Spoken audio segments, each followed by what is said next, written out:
అన్నా నమస్తే. నమస్తే, good morning. Good morning. Good morning. Continue కొడుతున్నాయి, మన టెన్షన్ ఏమని లేవట్నా? టెన్షన్ ఏం లేదు అన్న చెప్పే. అది ఏది కోదండరాంది నిన్న ఒక ఇంటర్వ్యూ చూసిన, అన్నా ఎమ్మెల్సీ కోదండరాం. చెప్పండి. ఆయనకు అసలు జేఏసీగా ఒక నాయకుడిగా చేసిందే కేసీఆర్. జేఏసీ చైర్మన్ గా, అదే సారీ చైర్మన్ ఇంకా చైర్మన్ గా, అందరికి చైర్మన్ గా. అసలు అప్పుడు ఒక మాట మాట్లాడలేదు, ఈ రోజు ఒక మాట మాట్లాడలేదు. ఈయనకేమి అసలు విద్యారంగం గురించి కానీ, ఇప్పుడు 20 లక్షల మంది విద్యార్థుల భవిష్యత్తు గురించి కానీ, నిరుద్యోగుల భవిష్యత్తు గురించి కానీ ఏ రోజు మాట్లాడింది లేదు. ఒక ఎమ్మెల్సీ ఇవ్వగానే రేవంత్ రెడ్డి బుట్లు నాకుంటే కాళేశ్వరం పోయింది, కాళేశ్వరం మేము మొత్తం చేసినాం, కేసీఆర్ కట్టిండు, అది చేసిండు, ఇది చేసిండు అనుకుంటే ఒకటే చిక్కుతలు కూస్తున్నాడు. మరి అంత పెద్ద కోదండరాంని మరి కేసీఆర్ ఎందుకు అవమానించే? సర్పంచ్ లో కూడా గెలవలేవని. నీకు ఆయనకి ఏమన్నా ఉంటే నువ్వు ఆయనతో పెట్టుకోవాలి, కానీ కాళేశ్వరం మధ్యలో కాళేశ్వరం ఏం చేసింది? కాళేశ్వరం ఆయన ఇంటి డబ్బులతో కట్టలేదు కదా. అదే ఇప్పుడు కాదు, అప్పుడు కూడా సర్పంచ్ కన్నా గెలిచిండా కోదండరాం అని ఎటకారం చేసిండు. అవును, ఎవరు? కేసీఆర్. మరి ఆయన నన్ను ఎటకారం చేసింది కాబట్టి నేను సర్పంచ్ ఎందుకు, డైరెక్ట్ చట్టసభలకే వస్తా, అది అసెంబ్లీలోనో లేకపోతే మండలిలో కూర్చుంటా, నువ్వు వచ్చి కూర్చున్నాడు నేను కనబడతా అని చెప్పిండు. అట్లా వచ్చి కూర్చొని నిలబడుతున్నావు సరే, కానీ నువ్వు ఏ రోజైనా కానీ ప్రజాభిప్రాయాల గురించి ఎప్పుడైనా మాట్లాడిన మాట ఎప్పుడన్నా ఉంటుందా నాయకులకు? అది టైంలో నువ్వు చేసి ఉండొచ్చు, కాదని అంటలేదు. జగన్ టైంలో ఎన్నో లక్షల మంది చేసారు, ఎన్నో కోట్ల మంది చేసారు, కొంతమంది చనిపోయారు కూడా. మరి అలాంటప్పుడు వాళ్ళు ఎవరు మాట్లాడింది? నీకెందుకు అంతగానం నొప్పిలేస్తుంది? కొన్ని నీకు అట్లా రాజకీయాల్లో రావాలనుకున్నప్పుడు కనీసం ఒక సర్పంచ్ ఎలక్షన్ లో నిలబడి గెలవచ్చు కదా. గెలవనాడు మళ్ళీ నువ్వెట్లా మాట్లాడతావు?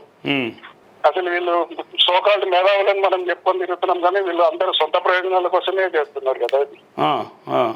సో మేధావులు కాదు వీళ్ళంతా, మేధావులు అంటారు. అసలు మేధావులు అయితే ప్రజల గురించి మాట్లాడాలి. పబ్లిక్ ఇష్యూస్, ఎన్నో ఇష్యూస్ ఉన్నాయి. నువ్వు అసలు యాక్చువల్లీ జేఏసీ ఒక చైర్మన్ గా ఉన్నప్పుడు కూడా ఒక మాట మాట్లాడలేదు. ఒక ఏమంటారు, బీఆర్ఎస్ లో ఉన్నప్పుడు కూడా నిరుద్యోగుల గురించి మాట్లాడలేదు.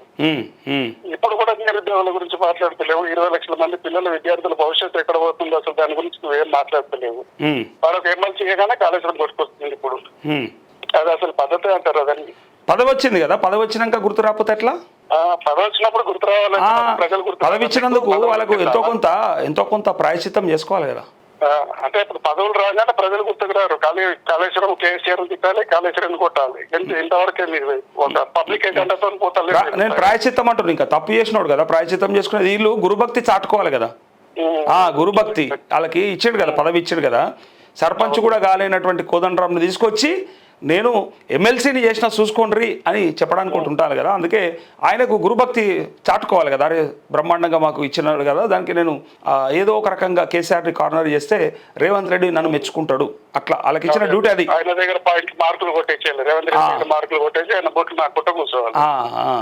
అది అసలు ముచ్చట. ఇక దాన్ని నీకెరక నాకెరక మళ్ళా చామల్ కిరణ్ కుమార్ కి నాకు తేడా ఏముందో అసలు ఉద్యమకారుడు చెప్పడానికి ఏమన్నా ఉందా? అసలు ఇంకేమున్నది? ఉద్యమకారుడు లేదు, ఏమీ లేదు. ఇప్పుడు అంతా ఒకటే అయింది. ఎట్లకెళ్ళి రాజకీయం చేయాలి, పైసలతో ఎట్లా పదవులు కొనాలి, ఎట్లా ప్యాకేజీలు తెచ్చుకోవాలి, ఎట్లా కాంట్రాక్టులు దొబ్బాలి, కమిషన్లు దొబ్బాలి, ఇంట్లోనే ఉన్నారు మొత్తం. ఇంకా ఇంకొక విషయం అన్నా, ఇప్పుడు రేవంత్ రెడ్డి మళ్ళీ ఢిల్లీకి వెళ్ళి 74 సార్లు పోయింది. అక్కడ అపాయింట్మెంట్లు లేవని తెలిసి అక్కడ పోయి 2 రోజులు ఎందుకు మళ్ళీ ఇక్కడ పెద్ద చెప్పుకునే 18 గంటలు 20 గంటలు పని చేస్తున్నారు. లెక్కెందుకు వేస్తున్నారు అంటుండు. మీరు ఎందుకు లెక్కేస్తున్నారు? మీకు మనసున పడతలేదా అంటుండు. మీరు ఎందుకు లెక్కేస్తున్నారు? నేను 74 సార్లు కాదు 100 సార్లు పోతా, పోయేది రాష్ట్ర ప్రజల కోసమే కదా అంటుండు. సరే నువ్వు 100 సార్లు కాదు 400 సార్లు 4 రూపాయలైనా తెచ్చినావా నువ్వు? పోతున్నా కదా, తెస్తున్నా కదా, ప్రయత్నం చేస్తున్నా కదా. ఇంకెంత ఆడ ముల్లెగట్టి పెట్టిరని ఎత్కరానికి అంటుండు. అరే అన్నమ రామచంద్రాన్ని ఏడుస్తుంటే ఇడిచిపెట్టి ఎయిర్పోర్ట్లు కడతా, ఎయిర్పోర్ట్లతో ఎవరికి లాభం వస్తుంది? ఫ్లైట్లలో రోజు ఎవరు రైతులు తిరుగుతారా? కిషన్ రెడ్డి సపోర్ట్ చేస్తలేడు, ఎవరు సపోర్ట్ చేస్తలేరు. రాష్ట్రంలో ఉన్న కేంద్ర మంత్రులు సపోర్ట్ చేస్తలేరు. అయినా తిప్పలబడి తిరుగుతున్నా. ఇంతకంటే ఇంకేం చేస్తారు? తెలంగాణ ప్రజల కోసం కాదా నేను పోయేది అంటున్నాడు.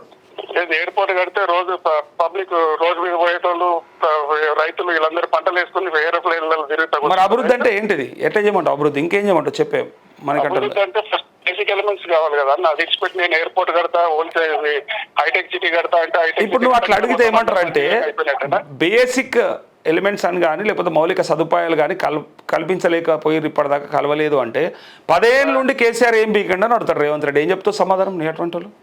10 ఏళ్ళు ఏం బీకిందంటే సెక్రటేరియట్ కట్టలేదా ఊళ్ళలో? ఇంకా ఒకవేళ ఇంకా బేసిక్ ఎమ్యూనిటీస్ కోసం అట్లా కాదు, బేసిక్ ఎమ్యూనిటీస్ కోసం మనం ఇంకా అడుగుతుంటే అరే ఇప్పటిదాకా ఇంకా నీళ్లు లేవు, కరెంట్ లేదు, రోడ్డు లేదు, అవి లేవు, ఇవి లేదు ఇట్లా అంటే మరి కేసీఆర్ ఏం చేసిండు ఇన్ని రోజులు, మీరు ఏం అడిగారు అని అడుగుతారు మనల్ని. కేసీఆర్ చేసింది ఆయన 10 సంవత్సరాల్లో ఆయన చేయాల్సింది చేసిండు. నువ్వు వచ్చి నేను ఇంకా 34 దాకా ఉంటా అన్నప్పుడు ఆయన కంటే డబల్ చేయాలి కదా. అది ఇచ్చి పెట్టుకొని ఉన్నాయి కూల కొడుతుంటే మళ్ళీ నీకు ఎవడో టెస్ట్ రేపు అది ఒకటి ఆలోచించాలి కదా.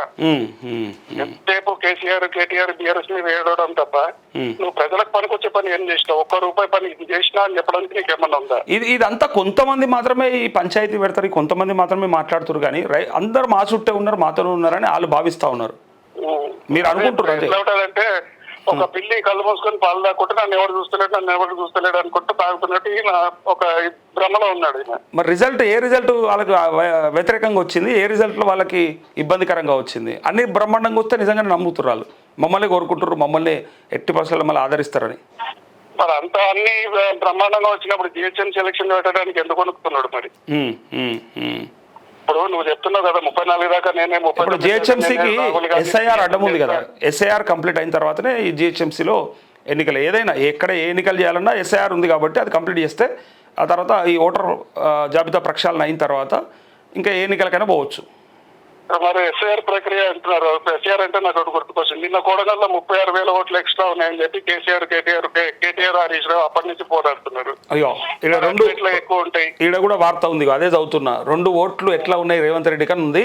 మరి రేవంత్ రెడ్డికి ఒక సీఎంఐ ఉండే 2 ఓట్లు ఉంటే ఆల్రెడీ ఈసీ చెప్పింది 2 ఓట్లు ఉంటే 1 సంవత్సరం చేయలేదు. మరి ఇప్పుడు నేను తీసుకుపోయి బొక్కలు వేస్తారు. ఇప్పుడు అంటే ఇప్పుడు ఉంటేనా తర్వాత ఉంటేనా? ఇప్పుడు ఉంటే కాదు, అది ఇప్పుడు ఎట్లాగూ ఉన్నాయి కాబట్టి ప్రక్షాళన జరగబట్టే. తర్వాత ఒకవేళ ఎస్ఐఆర్ ప్రక్రియ పూర్తయిన తర్వాత కూడా 2 చోట్ల కలిగి ఉంటే అది వాళ్ళు చెప్పింది. ఇప్పుడే ఉంటే అంటే ఇప్పుడు ఈ దేశంలో కావచ్చు, ఈ రాష్ట్రంలో కావచ్చు, కోట్ల మంది జైల్లోనే ఉండాలి, లక్షల మంది జైలు ఉండాలి. వాళ్ళకు ఊర్లు ఉంటుంది ఓటు, పట్టణంలో ఉంటుంది, వాళ్ళకు ఊర్లు ఉంటుంది, జిల్లా హెడ్ క్వార్టర్లు ఉంటుంది, వాళ్ళకు ఒక కాన్స్టిట్యున్సీలు ఉంటుంది, మళ్ళీ హైదరాబాద్లో ఉంటుంది. అట్లా ఇలా చెప్పింది ఏంటంటే ఎస్ఐఆర్ ప్రక్రియ పూర్తయిన తర్వాత అప్పుడు ఉండకూడదు, అప్పుడు నేరం అన్నమాట అది. అదే అప్పుడు జైలు శిక్ష. ఇప్పుడే జైలు శిక్ష అయితే మన ముఖ్యమంత్రి జైలు ఉండాలి ఫస్ట్ అందరికంటే ముందు, అంతే కదా మరి. ఇది ప్రక్రియకు ముందు ఉన్నాయి కానీ నేనేమంటున్నా అంటే ఒక ముఖ్యమంత్రికే ఉన్నాయి, ప్రజలనే అడుగుతారని నేను అంటున్నా. ఎలక్షన్ కమిషన్ ఒక ముఖ్యమంత్రికి 2 చోట్ల ఓట్లు పెట్టుకున్నాడు అంటే ఇంకా కామన్ పబ్లిక్ ఇంకా ఉండవా? అదేం అడుగుడు, అదేం లెక్క. కాబట్టి ప్రక్షాళన జరుగుతుందంటే ఓకే కావచ్చు, కానీ బాధ్యత గల ఒక పెద్ద మనిషికే ఉన్నది కదా, ఉంచుకోవద్దు కదా. ఆయన తెలివై ఆ రూల్స్ సామాన్యులకు ఉన్నాయని చెప్పి ఇంత పట్టుబట్టి మరి తీసేపిస్తారు కదా. అసలు పెద్దోనికి అసలోనికే ఉంది కదా డబల్ ఓటు. మరి అది నేను చెప్పేది, దానికోసం మరి మాట్లాడాలని అంటున్నా. ఓకే అన్న, థ్యాంక్ యూ.